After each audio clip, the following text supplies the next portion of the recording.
నీకు అసలు కనికరమే లేదా? ఎందుకు నా వెంటబడి టార్చర్ పెడుతున్నావు? మావయ్య నన్ను అసలు ఎంత అసహ్యంగా చూశాడో. ఇన్ని రోజులు కన్న తల్లిలా చూసుకున్న నా అత్తయ్య నాతో మాట్లాడనుంది. ఇంకా నేను నిన్ను బాధపడడానికి రాలేదు. ఇంకెప్పుడు నీ వెంట పడనని చెప్పడానికే వచ్చాను. ఆ రోజు నేను బస్సులో చూసి నువ్వు రాధికవేనా అని అడిగినప్పుడు నువ్వు సెవ్వే కదా, నువ్వు మామూలుగా అడుగుంటే నా పాటికి ఒక బాయ్ చెప్పి నేను వెళ్ళిపోయి ఉండేవాడిని. నువ్వు కాదు కాదు అంటూ నాకు అవును అన్నట్టు అనిపించింది. నువ్వు వద్దు వద్దు అంటుంటే నాకు కావాలనిపించింది. అందుకే కొంచెం ఓవర్గా బిహేవ్ చేశాను. బైక్లో తిరగడం, సినిమాలకు వెళ్ళడం, పార్కులు, రెస్టారెంట్కి వెళ్ళడం, ఇలాంటి లవ్ అంటే నాకు నచ్చదు. నిన్ను పెళ్లి చేసుకోవాలని ఆశ అంతే. ఇవాళ నుంచి సరిగ్గా 6 నెలల తర్వాత ఒకే ఒకసారి 2 నిమిషాలు నేను కలవడానికి వస్తాను. నువ్వు సరే అంటే నేను పెళ్లి చేసుకుంటాను, వద్దు అంటే నా తలరాత అంతే అనుకుని వెళ్ళిపోతాను. ఒక మగాడి కష్టం వస్తే అది తన వరకే ఉంటుంది, కానీ ఒక అమ్మాయి కష్టం వస్తే అది తన కుటుంబాన్ని బాధిస్తుందని నాకు అర్థమైంది. నాకు ఒక తోడబుట్టిన చెల్లెలు ఉంది. ఒక ఆడదాని కష్టం ఏంటో నాకు తెలుసు.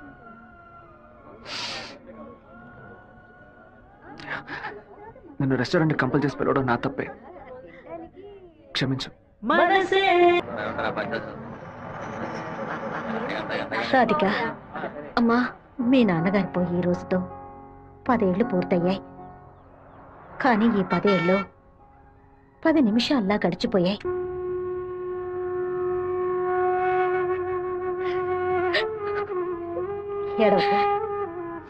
ఏడవకూడదు. ఎందుకమ్మా ఏడుస్తున్నా? నా కొడుకు చచ్చిపోయాడురా. నువ్వు నాకు మనవరాలివి కాదమ్మా, మనవడివి. గుండెల నిండా ధైర్యంతో ఉండు, మనస్సుని రాయి చేసుకుని బతకాలమ్మా.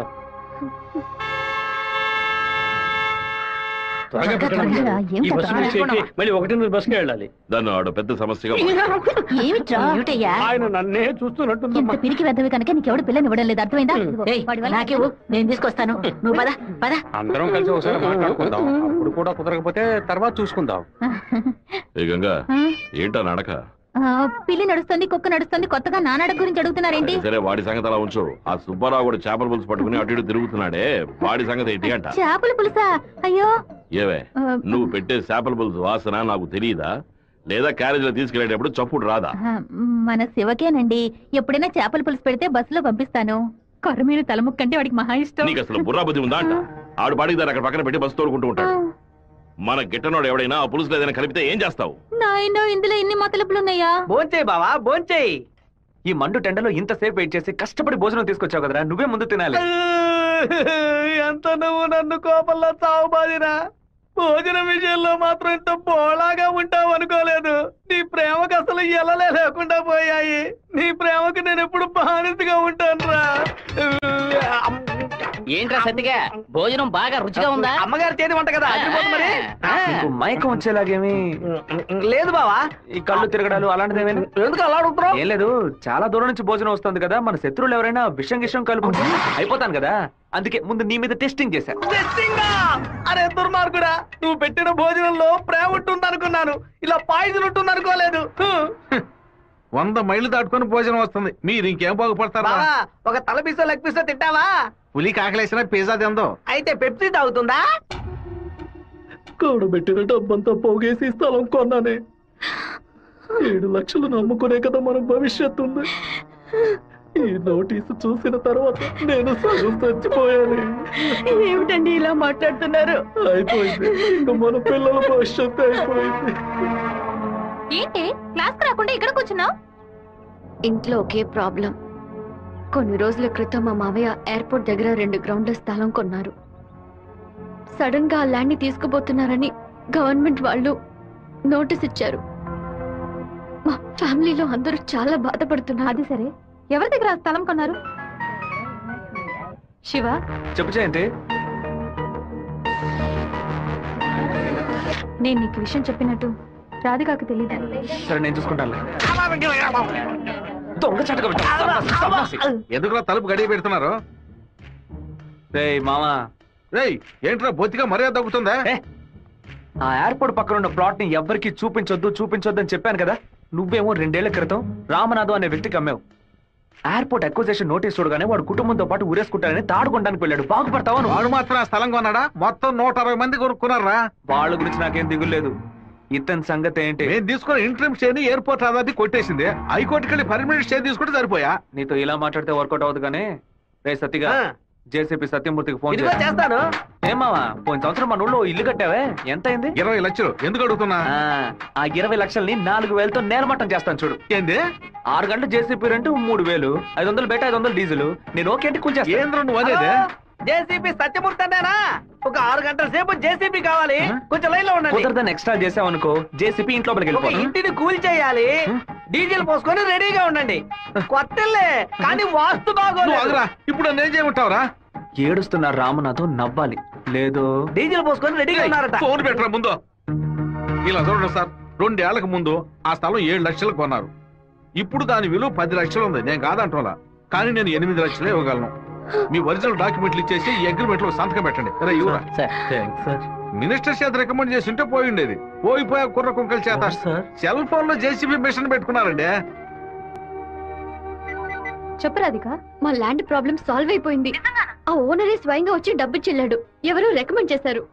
సంతోషంలో ఏం చేయాలో అర్థం కావట్లేదు. ఒక పని చెయ్యి, నీ ఇంటి పక్కన ఉన్న శివాలయానికి వెళ్ళి శివుడికి ఒక అర్చన చేయించు. లేట్ చేయకుండా అక్కడికి వెళ్ళు. సరే అన్నా, మీరు అనుకున్నట్టు ఎమ్మెల్యే తప్పుడు రూట్ లోనే వెళ్తున్నాడు అన్న.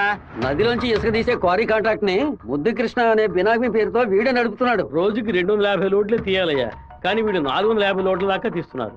ఆ మన్నం తట్టుని వైజాగ్ తరలించి అక్కడ పోర్టు ద్వారా విదేశాలకు ఎగుమతి చేస్తున్నారయ్యా. మన దగ్గర అన్ని ఆధారాలు ఉన్నాయా. తహసీల్దార్ గారు కూడా వచ్చారు. రమ్మని చెప్పండి. చెప్పండి. నమస్కారం. ఏంటి సార్ ఇదంతా? రాజకీయ నాయకుల అధికారం ముందు మేమేం చేయగలమండి? గవర్నమెంట్ ఉద్యోగులు ఇట్లా మాట్లాడచ్చా? అనంతపురానికి నీటి సరఫరా ఉండదు, సాగు చేయడానికి ఈలుగా ఉండదు అని వ్యవసాయాన్ని మూలన పడేశారు. జరిగే కొద్ది వ్యవసాయం భూగర్భ జలాలపై నమ్ముకునుంది.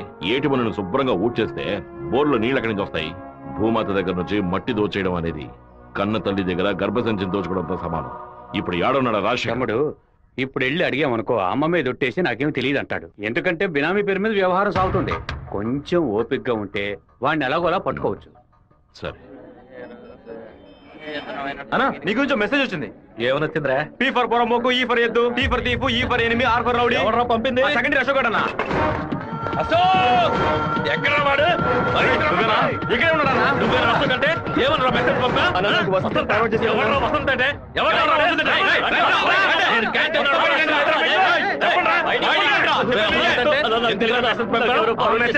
మార్పుడు చేసింది? ఏ జయంతి, ఆ మెసేజ్ ని క్రియేట్ చేసింది నేనే. అందరి దగ్గర మొబైల్ చెక్ చేయండి. నిన్న క్యాంటీన్ లో పీటర్ మంజుని ర్యాగింగ్ చేశాడు కదా, ఆ కోపంలో మంజుకి మెసేజ్ పంపించాను. అది ఎవరికో ఫార్వర్డ్ చేసింది. ఇక్కడ ఉన్న వాళ్ళ ఇన్బాక్స్ లో మెసేజ్ కనుక ఉందంటే వాళ్ళ బట్టలు ఉడదీసి నడి రోడ్డులో ఉంటారు. చెప్పు జయంతి. ఆ మెసేజ్ నాకు వెంటనే ఫార్వర్డ్ చేయి. నేను దాన్ని రాధికకు పంపిస్తాను. దాన్ని డిలీట్ చేయకుండా వాడికి చూపించమని చెప్పు. ఎవడరా ఈ నెంబర్? నాకేం తెలియదు. ఎవడరా నీకు పంపింది? శివ పంపించాడు. డిలీట్ చేయొద్దు. ఎవడు శివ? పంపించిందన్నా ఉమా. ఎవర్రా ఉమా? దీని మొబైల్ చెక్ చేయరా. పంపించింది మంజు అన్న. ఎవరు పంపారా నీకు? రాధిక. అసలు మెసేజ్ నీకు ఎవరు పంపారా? ఫార్వర్డ్ మెసేజ్ ఎవరో నాకు తెలీదు. 9842465567. ఎవరి నెంబర్ ఇది? నాకు తెలీదు. ఎవరి నెంబర్ ఇది? బాస్ నేనే బాస్. నేనే ఆ మెసేజ్ క్రియేట్ చేశాను. మీరందరూ వెళ్ళండి. వెళ్ళండి క్లాసులు వెళ్ళండి. ఉండు రా, నువ్వు వెళ్ళు.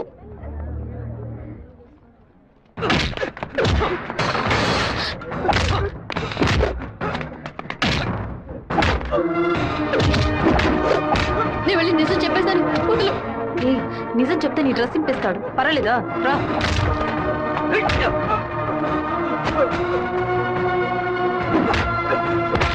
పీటర్ ఆగు. పీటర్ నా మాట అసలు ఇదెవడో తెలుసా? నువ్వేం మాట్లాడుకో, నాదే తప్పు. చెప్తున్నాను కదా, తీసుకుపోరా. ముందు రారా శివ రా. ఏరా, వాడు నిన్ను కొడితే నువ్వు తిరిగి కొట్టవా? ఏమయ్యా బావా, నువ్వు చూస్తూ ఊరుకున్నావా? ఈ ఊళ్ళో ఈ బ్రతుకు బతికే బదులు మన ఊరికి వచ్చి బర్రె గొడ్ల దగ్గర పేడెత్తుకొని బతుకొచ్చు కదయ్యా. రేయ్ నన్నేం చేయమంటావరా ఇది ఎందుకు మెసేజ్ ఇచ్చాడో? ఇస్తాడయ్యా ఇస్తాడు, దాన్ని నువ్వు మేనేజ్ చేయాలి. అట్లా చేయకుండా వదిలేరా రే పంది, నువ్వు చూస్తూ ఊరుకున్నావా? ఊరుకోరా లేదంటారా నీకు? ఊరుకోరా పీకానంటే వదిలేయమంటే వదిలేస్తాను అనుకున్నావా? ఏం చేయాలో నాకు తెలుసురా. అయ్యగారికి ఇప్పుడే ఫోన్ చేసి చెప్తాను. ఫోన్ లాక్కుంటే పీసీ పోలేదు అనుకున్నావా? టెలిగ్రామ్ చేస్తాను, పౌరంతో సందేశం పంపిస్తాను రా. విషయం బయటికి తెలిస్తే అమ్మాయికి ఏమవుతుందని భయపడి నేను మూసుకొని వచ్చాను. నువ్వేమో దగ్గరెచ్చిపోతున్నావు. చంపేస్తాను. చంపరా చంపే. నేను ఈ తిరుపతి వదిలి వెళ్లేలోపు వాడు గొంతు పిసికి చంపకపోతే నా పేరు సత్యబాబే కాదు, ఇదే నా శపథం. ఏంటి సార్ ఇది? ఆ పంతులు స్ట్రైట్ గా కమిషనర్ కే కంప్లైంట్ ఇచ్చాడు. ఏ పెడతాం సార్ వాడిని? నా మాట విని నువ్వు లొంగిపో. అప్పుడే ఈ టేబుల్ మీద ఉన్న నీ కేసు ఫైలు ఆ షెల్ఫ్ కి వెళుతుంది. వారంలో నువ్వు బెయిల్ మీద బయటికి రావచ్చు, లేకపోతే కమిషనర్ నీకు స్పాట్ పెడతాడు. సరే బొక్కలతో మనసు చాలా బాధగా ఉంది జయంతి. నేను నిద్రపోయే వారం రోజులైంది. నేను చేసిన తప్పుకి శివ దెబ్బలు తిన్నాడని తలుచుకుంటేనే బాధగా ఉంది. సారీ 4 సార్లు మెసేజ్ పంపించాను, వాడు రిప్లై కూడా చేయలేదు. వెంటనే పర్సనల్ గా కలిసి సారీ చెప్పాలని ఉంది. సరే, సారీ చెప్పేటప్పుడు ఒక థ్యాంక్స్ కూడా చెప్పాయి. థ్యాంక్సా? ఆ రోజు మీ ఇంట్లో ల్యాండ్ ప్రాబ్లం కి ఎవరో రికమెండ్ చేశారని చెప్పావే, అతను వేరే ఎవరో కాదు, శివాని. తన ముందుండి వాళ్ళ ఓనర్ తో మాట్లాడి డబ్బులు ఇచ్చేలా ఏర్పాటు చేశాడు.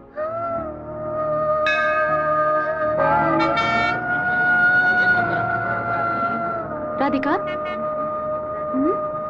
నమశివాయ నమశివాయ నమశివాయ. ఏంటి మూడోట్లో ఉన్నావు? అంతా మంచి మూడేలే. శివాకి సారీ చెప్పబోతున్నావనా? లేదు, ఓకే అని చెప్పబోతున్నాను. Hey, yes, I want to convey my love. లవ్వా? అవును. వాడి అప్రోచ్ నన్ను డిస్టర్బ్ చేసిన క్యారెక్టర్ నన్ను బాగా ఇంప్రెస్ చేసింది. వెంటనే శివతో చెప్పేయాలి. 6 months తర్వాతే శివ నిన్ను మీట్ అవుతాడని చాలా క్యాషువల్ గా చెప్పాడు. ఒకరోజు క్యాలెండర్ తీసి చూశాను, April 1st, fools day. Shiva ఎక్కడ మోసపోతాడని అనుకున్నాను. నువ్వు ఇంత త్వరగా మనసు మార్చుకుంటావని అనుకోలేదు.